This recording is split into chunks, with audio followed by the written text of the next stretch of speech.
Hello, my name is Mina. I'm a romance author in the Philippines. I have written and published 28 books, and I am in the mood to answer this question, so let's answer it.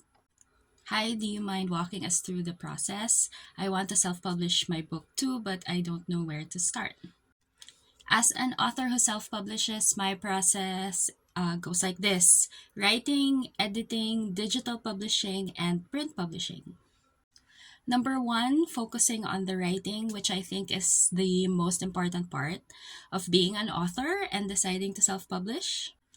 The kinds of books that I write and publish are novellas, so I have an idea what they look like, I have an idea what the word count is, and also how much they cost.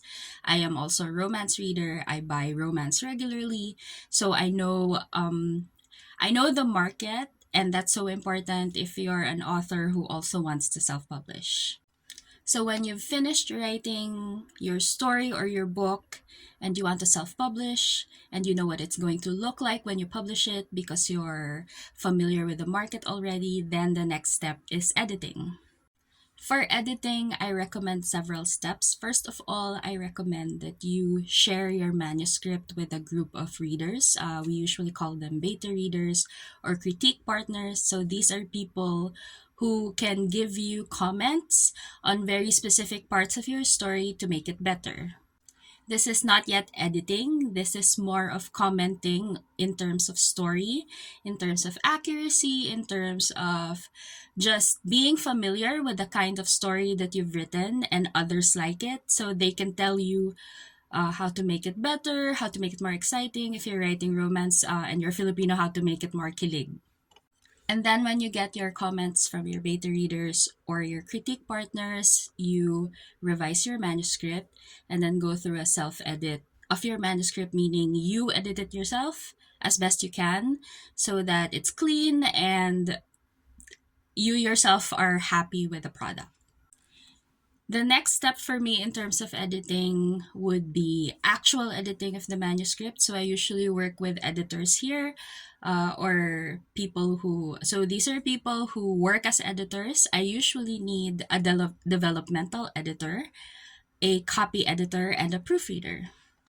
A developmental editor is somebody who is very familiar with the genre, very familiar with the kind of story you're writing, and very familiar with the market in publishing where this book is sold. So when they review your manuscript, they get to give you advice on story, on pacing, on the message of your book, uh, on big picture ideas. Once you get your comments from your developmental editor, you revise your manuscript again. Of course, because you're the self publisher here, you're the boss ultimately. You get to decide to keep the comments or ignore them. But knowing that you're working with people who want to make your book better and the intention is to help release the best book possible, then of course, please revise if you trust your developmental editor and you know that the comments are going to help the book. My second editor is usually a copy editor. A copy editor goes into the grammar, any lapses in logic, any continuity errors in my story, because at this point, I usually would have revised a story so many times and there might be a few things that I missed when changing something. So a copy editor is supposed to be somebody who can catch that. So this person is very detail oriented.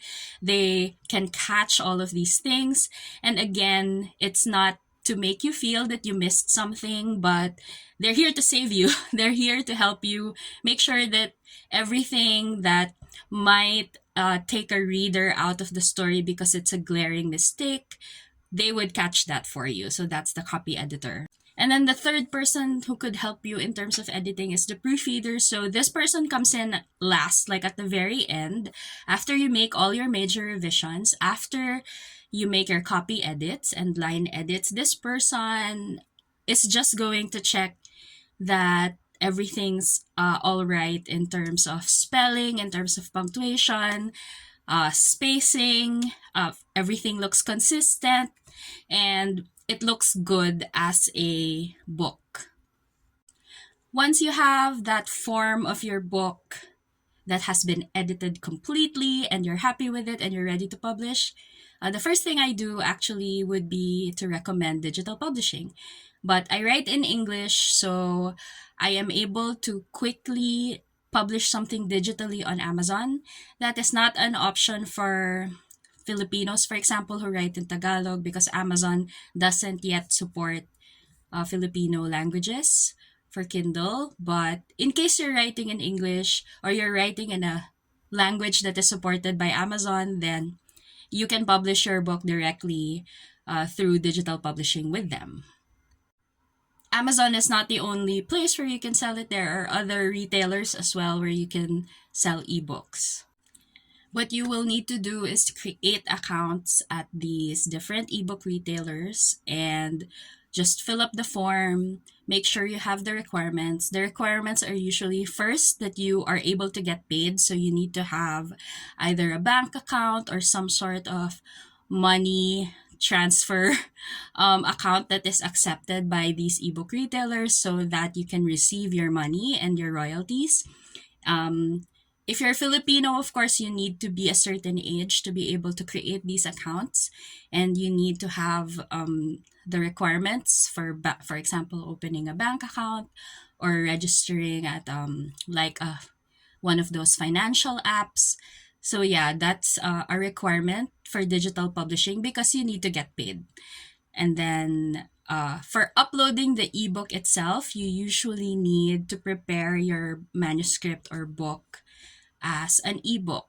That might be a Word document or an EPUB. These websites would have a list of their requirements and also templates so you can see what's needed. For example, you need a copyright page, you need various information, you need a cover image in a certain resolution. So make sure you have all of those requirements when you're ready to digitally publish.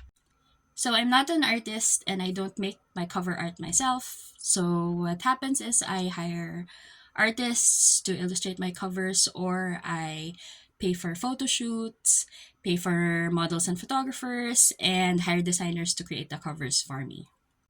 The final step for publishing, at least in terms of my self-publishing process, is print publishing. What I do is print on demand. So the same sites where I upload my ebook to sell it can also offer print on demand, meaning I don't have to buy like 100 copies of my book or 1,000 copies of my book in order to sell it. It is printed on demand. So when somebody wants a print copy, that's the only time when it's printed. And there is no cost to me, at least not a huge cost at the beginning.